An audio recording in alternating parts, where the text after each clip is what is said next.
ഒരു മുരുക ഭക്തനെ സംബന്ധിച്ചിടത്തോളം ഒരുപാട് ദുഃഖം അയാൾക്ക് വന്നുകൊണ്ടിരിക്കുകയാണെങ്കിൽ അതിൽ നിന്നും മോചനം നേടാനും ആത്മീയമായും ഭൗതികമായും പ്രത്യേകിച്ച് പറയുകയാണെങ്കിൽ സെൽവം അല്ലെങ്കിൽ പണം ഉണ്ടാകാനും ജീവിതത്തിൽ മുന്നേറാനും പലതരത്തിലുള്ള തടസ്സങ്ങളെയും വെല്ലുവിളികളെയും നേരിടാനും ഏറ്റവും വലുതായി സംരക്ഷണം ഉണ്ടാകാനും എന്ത് ചെയ്യണം? ഒരു മുരുക ഭക്തൻ ഏറ്റവും കൂടുതൽ ആഗ്രഹിക്കുന്ന കാര്യം എന്താണ്? ഭഗവാന്റെ അനുഗ്രഹം ഉണ്ടാകുക, ഭഗവാന്റെ സ്നേഹം അനുഭവിക്കാൻ സാധിക്കുക, അനുഗ്രഹം അനുഭവിക്കാൻ സാധിക്കുക എന്നുള്ളതാണ്. അതും സംഭവിക്കും, ഭഗവാനോടുള്ള ഭക്തിയും കൂടും, അതുപോലെ തന്നെ നമ്മൾക്ക് സംരക്ഷണവും ഉണ്ടാവും. നമ്മളുടെ കാൽ മുതൽ നമ്മളുടെ തല വരെ എല്ലാം സംരക്ഷണമാകും. ഒന്നിനും ഒരാപത്തും വരാതെ നമ്മളെ രക്ഷിക്കുന്ന ഒരു കാര്യമുണ്ട്. അതാണ് സ്കന്ദഷഷ്ടി കവചം. നമ്മൾ ഏറ്റവും കൂടുതൽ കേട്ടിട്ടുള്ള മുരുകൻ്റെ സ്തോത്രങ്ങളിൽ തന്നെ ഏറ്റവും കൂടുതൽ കേട്ടിട്ടുള്ള സ്തോത്രം ഏതാണ്? തീർച്ചയായും ഷഷ്ടിക നോക്ക ശരവണ ഭവന എന്ന് പറഞ്ഞു തുടങ്ങുന്ന ആ സ്തോത്രം തന്നെയാണ്. ദേവരായ സ്വാമി നമ്മൾക്ക് തന്നുപോയ ആ അത്ഭുത കൃതി. അതാണ് സ്കന്ദഷഷ്ടി കവചം. സ്കന്ദഷഷ്ടി കവചം അതിൽ തന്നെയുണ്ട് ഇത് എന്തിനെ കുറിക്കുന്ന സ്തോത്രമാണെന്ന്. കവചമാണിത്. കവചം എന്ന് പറഞ്ഞാൽ എന്താണ്? സംരക്ഷണം നൽകുന്ന ഷീൽഡ്, അങ്ങനെയൊക്കെ നമ്മൾ പറയുമല്ലോ. പ്രൊട്ടക്റ്റീവ് ഷീൽഡ് എന്നൊക്കെ പറയും. സംരക്ഷണം നൽകുന്ന കവചം, സംരക്ഷണ കവചം എന്ന് പറയും. കവചം എന്ന് പറഞ്ഞാൽ ഒരു കുട പോലെയാണെന്ന് പറയാം. നമ്മളെ മഴയിൽ നിന്ന് സംരക്ഷിക്കുന്ന ആ കുട എന്ന് പറയുന്നത് ഒരു കവചമാണെങ്കിൽ, നമ്മളുടെ ശരീരത്തിന് മഴയിൽ നിന്ന് കിട്ടുന്നൊരു കവചമാണെങ്കിൽ എല്ലാ തരത്തിലുള്ള പ്രശ്നങ്ങളിൽ നിന്നും, എല്ലാ തരത്തിലുള്ള ദുഃഖങ്ങളിൽ നിന്നും, അപകടങ്ങളിൽ നിന്നും, രോഗങ്ങളിൽ നിന്നും, ദാരിദ്ര്യത്തിൽ നിന്നും എല്ലാം നമ്മളെ രക്ഷിക്കുന്ന കവചമാണ് സ്കന്ദഷഷ്ടി കവചം. ആ സ്കന്ദഷഷ്ടി കവചത്തിൽ എന്തൊക്കെയാണ് പറയുന്നത് നമ്മൾ ശ്രദ്ധിച്ചാൽ തന്നെ അറിയാം. അതിലെല്ലാം പറയുന്നുണ്ട്. ഫലശ്രുതിയായിട്ട് പറയുന്നു, സെൽവമുണ്ടാകും, എല്ലാ തരത്തിലുള്ള തുമ്പം നീങ്ങും, അതായത് എല്ലാ തരത്തിലുള്ള വിഷമതകളും മാറും, പണമുണ്ടാകും, സംരക്ഷണമുണ്ടാകും, വിജയമുണ്ടാകും, നിഷ്ഠയുണ്ടാകും, അങ്ങനെ ഒരുപാട് കാര്യങ്ങൾ പറയുന്നുണ്ട്. അതിൽ ആ സ്തോത്രത്തിൽ തന്നെ പറയുന്നത്, ഫലശ്രുതി അല്ലാതെ സ്തോത്രത്തിൽ തന്നെ മുരുകനോട് അപേക്ഷിക്കുന്ന എന്താണ്? പില്ലി ശൂന്യം ഏവൽ, ഇതിൽ നിന്ന് എന്നെ രക്ഷിക്കണം, ഇതിൽ നിന്ന് എന്നെ സംരക്ഷിക്കണം, എന്നിട്ട് എന്നെ ഉപദ്രവിക്കാൻ ശ്രമിക്കുന്നവരെ നീ ഓടിക്കുക. എത്ര സുന്ദരമായിട്ടാണ് ഓരോന്നും പറയുന്നത്. എന്നെ കണ്ടാൽ ആരൊക്കെ ഓടണം എന്നാണ് പറയുന്നത്? ഭൂതവും പ്രേതവും പിശാചും ഒക്കെ എന്നെ കണ്ടാൽ ഓടണം എന്നാണ് പറയുന്നത്. മുരുക അതുപോലെ എന്നെ ശക്തനാക്കാനാണ് പറയുന്നത്. സ്കന്ദഷഷ്ടി കവചം എടുത്താലോ അതിൽ ഒരുപാട് കാര്യമുണ്ട്. ഇനി എന്നെ എങ്ങനെ സംരക്ഷിക്കണമെന്നാണ് മുരുകനോട് പറയുന്നത്. എന്നെ കണ്ടാൽ എല്ലാവരും ഓടണം, എന്നെ കണ്ടാൽ എൻ്റെ ശത്രുക്കളും ഭൂതങ്ങളും പ്രേതങ്ങളും എല്ലാം എന്നെ വിട്ട് വിലകി ഓടണം. അതിനർത്ഥമെന്ന് പറയുന്നത് മുരുകൻ്റെ ശക്തി എവിടെയൊക്കെ ഉണ്ടോ, മുരുകൻ്റെ വേൽ എവിടെയൊക്കെ ഉണ്ടോ അവിടെയൊന്നും ഒരു തരത്തിലുള്ള നെഗറ്റീവ് നകാരാത്മകമായ ഊർജ്ജങ്ങളും ഉണ്ടാകില്ല. അത് ഏത് തരമാണെങ്കിലും, അത് മനുഷ്യനാണെങ്കിലും അല്ലെങ്കിൽ നമ്മൾക്ക് അപ്രാപ്യമായ ഏതെങ്കിലും ശക്തിയാണെങ്കിലും, അത് നമ്മൾക്ക് ഉപദ്രവം വരുത്തുന്നതാണെങ്കിൽ, നമ്മൾക്ക് കേടുവരുത്തുന്നതാണെങ്കിൽ, നമ്മളുടെ വീട്ടിലുള്ളവർക്ക് കേടുവരുത്തുന്നതാണെങ്കിൽ, അല്ലെങ്കിൽ നമ്മളെ അലട്ടുന്ന കാര്യമാണെങ്കിൽ, നകാരാത്മക ഊർജ്ജമാണെങ്കിൽ, തീർച്ചയായും മുരുകൻ്റെ ശക്തി കൊണ്ട് ഇതെല്ലാം മാറിപ്പോകുമെന്നാണ് അതുകൊണ്ട് ഉദ്ദേശിക്കുന്നത്. ഒന്ന് ആലോചിച്ച് നോക്കി, സ്കന്ദഷഷ്ടി കവചത്തിൽ തന്നെ എത്ര കാര്യങ്ങളാണ് ദേവരായ സ്വാമി നമ്മൾക്ക് വേണ്ടി പറഞ്ഞു തരുന്നത്. ദേവരായ സ്വാമി എന്തൊക്കെയാണ് മുരുകനോട് അപേക്ഷിക്കുന്നത്? ആ സ്തോത്രത്തിലൂടെ, ആ സ്തുതിയിലൂടെ, ഭഗവാനെ സ്തുതിച്ചുകൊണ്ട്. നമ്മൾ പറയും നാമവും മന്ത്രവും ഒക്കെ നമുക്ക് ഒരുപാട് തവണ ജപിക്കണം. മന്ത്രത്തിനൊക്കെയാണ് പുരസ്ചരണം വേണം. ഇവിടെ എന്താണ്? സ്തുതിയാണ്. സ്തുതി എന്ന് പറയുമ്പോൾ ഭഗവാനെ സ്തുതിക്കുമ്പോൾ ഭഗവാൻ സംപ്രീതനായാൽ ആ നിമിഷം തന്നെ നമ്മളെ അനുഗ്രഹിക്കും. ഒരു ദിവസം ഒരു തവണ ജപിച്ചാലും മതി. അതിനപ്പുറം നമ്മളൊരു സംഖ്യ പറയാറുണ്ട്. അതൊരു നിഷ്ഠയായിട്ട് ചെയ്യുമ്പോൾ, അല്ലെങ്കിൽ അതൊരു സങ്കല്പമായിട്ട് ചെയ്യുമ്പോഴാണ്. അതിലേക്കൊന്നും കിടക്കണ്ട. ഒരു ദിവസം ഒരു തവണ സ്കന്ദഷഷ്ടി കവചം ജപിച്ചാൽ എന്തൊക്കെ കിട്ടുമെന്നാണ് പറയുന്നത്? എല്ലാ തരത്തിലുള്ള നെഗറ്റിവിറ്റി എന്നെ കാണുമ്പോൾ മറഞ്ഞു പോകുമെന്നാണ് പറയുന്നത്. അതിനേക്കാളും അപ്പുറം എന്താണ് പറയുന്നത്? ഭഗവാന്റെ വേല് എൻ്റെ ശിരസ് കാക്കുന്നു, എൻ്റെ കാൽ കാക്കുന്നു, എൻ്റെ കൈകൾ കാക്കുന്നു, അതെല്ലാം പറയുന്നുണ്ട്. എല്ലാം വേലിനാൽ സംരക്ഷിക്കപ്പെടുന്നു. അതുകൊണ്ട് വേല് സംരക്ഷിക്കുന്ന ഒരിടത്ത് ഒന്നും വരില്ല. വേല് സംരക്ഷിക്കുന്ന ഒരാളെ ആർക്കും തടുക്കാൻ സാധിക്കില്ല, ആർക്കും പരാജയപ്പെടുത്താൻ സാധിക്കില്ല, ആർക്കും അപകടത്തിൽപ്പെടുത്താൻ സാധിക്കില്ല. അപ്പോൾ ഇതൊക്കെയാണ് സംരക്ഷണ കവചം എന്ന് പറഞ്ഞാൽ എന്താണ് ഉദ്ദേശിക്കുന്നത്? സ്തോത്രത്തിൻ്റെ ഒരു മഹിമ. അതിലും അപ്പുറം എന്താണ്?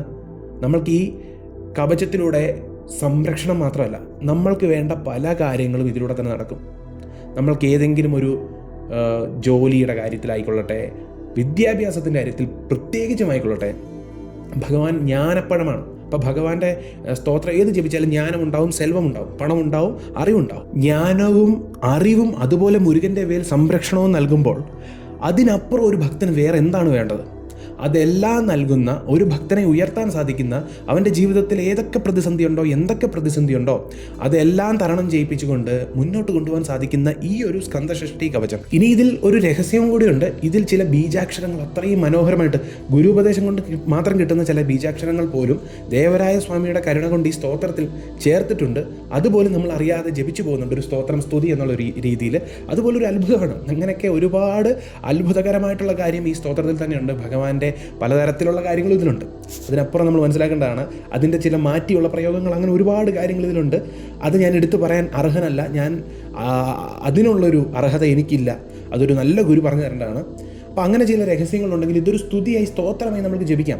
ഒരു മന്ത്രമൊക്കെ ജപിക്കണമെങ്കിൽ അതിൻ്റേതായ പ്രയാസമുണ്ട്. പക്ഷേ പുരാണങ്ങളിൽ നിന്നുള്ള സ്തോത്രവും ഗുരുക്കന്മാർ തന്ന സ്തോത്രവും നമുക്ക് ജപിക്കാം എന്നുള്ളതാണ് പൊതുവേ നമുക്കറിയാവുന്ന കാര്യം. അതാണ് സത്യവും.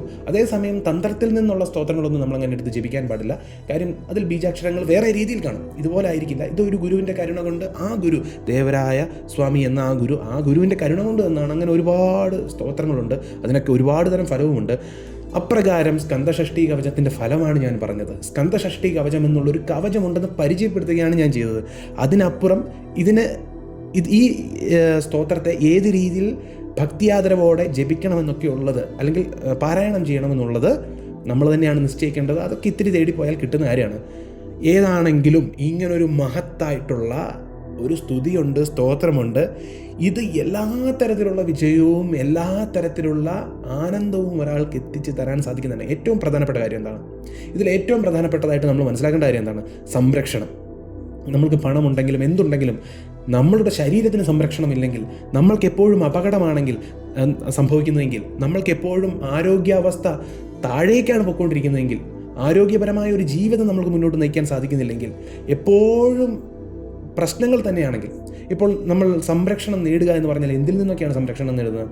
ഒരു വീട്ടിൽ ഐക്യമില്ലെങ്കിൽ, എപ്പോഴും വഴക്കാണെങ്കിൽ അതും ഒരു സംരക്ഷണമില്ലായ്മയുടെയാണ്. അതുപോലെ തന്നെ ഒരു കാര്യത്തിന് ഒരു ഊർജ്ജം തോന്നുന്നില്ലെങ്കിൽ അതും ഒരു സംരക്ഷണം. ഇപ്പോൾ വാസ്തുശാസ്ത്ര പ്രകാരം എന്തെങ്കിലും പ്രശ്നമുണ്ടെങ്കിൽ അത്, അല്ലെങ്കിൽ കുടുംബത്തിൽ എന്തെങ്കിലും നെഗറ്റീവ് എനർജി ഉണ്ടെങ്കിൽ അത്, ഇനി ആഭിചാരദോഷം ഏറ്റിട്ടുണ്ടെങ്കിൽ അത്, അങ്ങനെ ഒരുപാട് പ്രശ്നങ്ങൾ.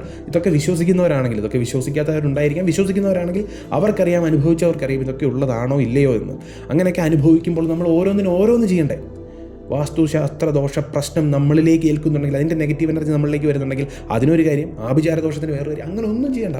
മുരുക ഭക്തനാണെങ്കിൽ ഒറ്റക്കാര്യം ചെയ്താൽ മതി.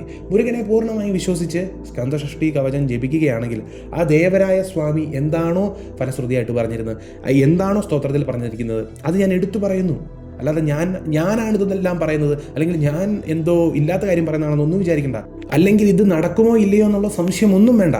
എന്നെപ്പോലൊരു സാധാരണ വ്യക്തിയല്ല പറയുന്നത്. ദേവരായ സ്വാമി എന്നുള്ള ആ മഹാഗുരു, 19-ാം നൂറ്റാണ്ടിൽ ജീവിച്ചിരുന്ന ആ മഹാഗുരു പറയുന്ന കാര്യമാണ്. ഈ സ്തോത്രം ജപിക്കൂ, ഇന്ന ഫലം ലഭിക്കും. ആ സ്തോത്രത്തിൽ തന്നെ പറയുന്നുണ്ട്, തുടക്കത്തിൽ തന്നെ ഫലശ്രുതിയായിട്ട് പറയുന്നുണ്ട് എന്തൊക്കെ ഉണ്ടാകും, എന്തൊക്കെ ജീവിതത്തിൽ മാറ്റം ഉണ്ടാകും. ഗുരുക്കന്മാരുടെ നാവ് ഒരിക്കലും പൊള്ളയാവില്ല. ഒരിക്കലും അവരുടെ വചനങ്ങൾ, അവരുടെ വാക്കുകൾ, അതിന് സിദ്ധിയുണ്ട്. അവർക്ക് വാക്സിദ്ധിയുണ്ട്. ആ ഗുരുക്കന്മാർക്ക് വാക്സിദ്ധിയുണ്ട്. അവർ പറഞ്ഞാൽ അവർ അത്രയും സൂക്ഷ്മതയോടെയാണ് ഓരോ സ്തോത്രവും മന്ത്രവും ഒക്കെ നമുക്ക് നൽകുന്നത്. മന്ത്രം കണ്ടെത്തി തരുന്ന ഋഷിമാരുണ്ട്. അതുപോലെ തന്നെ സ്തോത്രം നമുക്ക് എഴുതി തരുന്ന ഇങ്ങനെ മഹാഗുരുക്കന്മാരുണ്ട്. ഈ ഗുരുക്കന്മാരൊക്കെ എങ്ങനെയാണ് ഇത് തരുന്നത്? അവരുടെ സൂക്ഷ്മമായ അവസ്ഥയിൽ അവർക്ക് കിട്ടുന്ന അത്ഭുതകരമായിട്ടുള്ള ആനന്ദത്തിൻ്റെ അറിവാണ് നമ്മൾക്ക് ഈ പകർന്നു നൽകുന്നത്, സ്തോത്രത്തിൻ്റെ രൂപത്തിലൊക്കെ. അപ്പോൾ അവർക്കറിയാം അതിൻ്റെ ഫലം എന്താണെന്ന്. ഈ ഫലം ആരാണ് പറഞ്ഞു കൊടുത്തത്? ദേവരായ സ്വാമിയോട് ഇതിൻ്റെ ഫലം പറഞ്ഞു കൊടുത്തത് വേറെ ആരുമല്ല, സാക്ഷാൽ മുരുകൻ തന്നെയാണ്. ഇത് ജപിച്ചാൽ എന്തൊക്കെ ഉണ്ടാവുമെന്ന് ആ ദേവരായ സ്വാമിയുടെ ഉള്ളിൽ കുടികൊള്ളുന്ന ആ ഒരു മുരുകനിൽ നിന്ന് വന്ന അറിവാണ് ആ കേട്ടത്. അതായത് ജപിച്ചാൽ എന്തൊക്കെ ഫലം ഉണ്ടാവും, എന്തൊക്കെയാണ് പറയുന്നത്, ആ ഫലശ്രുതി വായിച്ചാൽ മാത്രം മതി. അപ്പോൾ സംരക്ഷണം വേണം, ജീവിതത്തിൽ വിജയമുണ്ടാകണം. മുരുക ഭക്തനാണെങ്കിൽ ഏറ്റവും നല്ലതാണ്. മുരുകൻ്റെ മറ്റു പല സ്തോത്രങ്ങൾ നമ്മൾ ജപിക്കുമ്പോഴും സംരക്ഷണം ഉണ്ടാകാൻ, അതിൽ നിന്നൊരു സംരക്ഷണം ഉണ്ടാകണമെങ്കിൽ ഭഗവാൻ പ്രീതിപ്പെടണം. അതൊരു നാമം ജപിച്ചാലും സ്തോത്രം ജപിച്ചാലും എങ്ങനെയാണെങ്കിലും അങ്ങനെ തന്നെയാണ്. പക്ഷേ സ്കന്ദഷഷ്ഠി കവചം എന്ന് പറയുന്നതിൻ്റെ ഉദ്ദേശം തന്നെ സംരക്ഷണമാണ്. തുടക്കത്തിൽ നമ്മൾ ജപിച്ചു തുടങ്ങുമ്പോൾ തന്നെ സംരക്ഷണം ഉണ്ടാവും. അതുകൊണ്ട് സംരക്ഷണം വേണമെങ്കിൽ ആദ്യം തന്നെ സ്കന്ദഷഷ്ഠി കവചം ജപിക്കുക. പിന്നീട് ഭഗവാൻ പ്രീതിപ്പെട്ടാൽ സെൽവവും എല്ലാം തരും. സമ്പത്തും ഐശ്വര്യവും സ്ഥാനമാനങ്ങളും എല്ലാം ഭഗവാൻ തരാൻ സാധിക്കും. പക്ഷേ ഒരു ചെറിയ പരീക്ഷണമൊക്കെ കാണും, അത് കഴിഞ്ഞിട്ട് ഭഗവാൻ തരികയുള്ളൂ. പക്ഷേ വേറൊരു കാര്യമുണ്ട്, സംരക്ഷണം അപ്പോൾ തന്നെ കിട്ടും. സ്കന്ദഷഷ്ഠി കവചം ജപിച്ചാൽ അപ്പോൾ തന്നെ സംരക്ഷണം ഉണ്ടാകും. എല്ലാ തരത്തിലുള്ള സംരക്ഷണം, എല്ലാ തരത്തിലുള്ള നെഗറ്റീവ് ശക്തികളിൽ നിന്നും സംരക്ഷണം ഉണ്ടാകും. പക്ഷെ നമ്മൾ പറയുന്നത് പോലെ ഐശ്വര്യം, കീർത്തി അതൊക്കെ വരണമെങ്കിൽ ഭഗവാൻ നമ്മളെ ഒന്ന് ചെറുതായിട്ട് പരീക്ഷിക്കും. ഇവൻ അർഹനാണോ എന്ന്. അർഹനാണെന്ന് ഭഗവാന് തെളിഞ്ഞു കഴിഞ്ഞാൽ ഒരു നിമിഷം മതി ഭഗവാൻ എല്ലാം തരാൻ. അതുകൊണ്ട് ആദ്യം ജപിച്ച് കഴിയുമ്പോഴേ ഞാൻ വലിയ രീതിയിലേക്ക് ഉയരും, 1-2 മാസം അല്ലെങ്കിൽ 3 മാസം 4 മാസം അങ്ങനെ ഒന്നും വിചാരിക്കരുത്. കുറഞ്ഞത് ഭഗവാനെ നല്ല രീതിയിൽ കുറച്ച് നാളെങ്കിലും ഭക്തി അതോടെ ആരാധിച്ച് കഴിയുമ്പോൾ എല്ലാം തരും. പക്ഷേ തുടക്കം മുതൽ തന്നെ സംരക്ഷണം നൽകും. അതാണ് സ്കന്ദഷഷ്ഠി കവചത്തിലൂടെ നമുക്ക് മനസ്സിലാകുന്ന ഒരു കാര്യം, ഗുരുക്കന്മാർ പറഞ്ഞു തരുന്ന കാര്യം. അഹോബിലം.